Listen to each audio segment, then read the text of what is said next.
तर अमित शहा आपला उमेदवारी अर्ज हा दाखल करत आहेत आणि त्या ठिकाणची सध्याची आपण ही दृश्य पाहतोय। तर देशभरामध्ये आपल्याला पाहायला मिळतंय लोकसभेचा हा रणसंग्राम सुरू झालेला आहे। देशाचे गृहमंत्री अमित शहा आपला उमेदवारी अर्ज दाखल करत आहेत। गांधीनगरमधून अमित शहा यांची ही दृश्य आपण पाहतोय। अमित शहा सध्या आपला उमेदवारी अर्ज दाखल करतायत।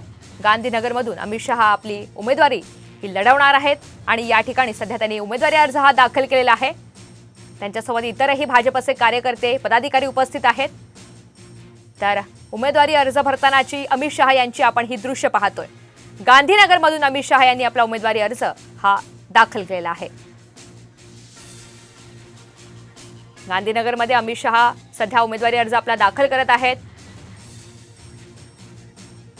गुजरातचे मुख्यमंत्री भूपेंद्र पटेल देखील आपल्याला या ठिकाणी पाहायला मिळत आहेत। भाजपचे पदाधिकारी या ठिकाणी उपस्थित आहेत। गांधीनगरची सध्याची ही लाईव्ह दृश्य। तर उमेदवारी अर्ज भरताना अमित शहा आपल्याला पाहायला मिळत आहेत।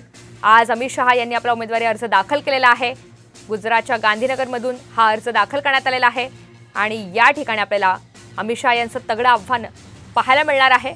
एकंदरीतच लोकसभेचा रणसंग्राम हा सुरू झालाय आणि याच माध्यमातून आता घडामोडींना मोठा वेग आलाय। गांधीनगरमधून अमित शहा यांनी आपला उमेदवारी अर्ज दाखल केला।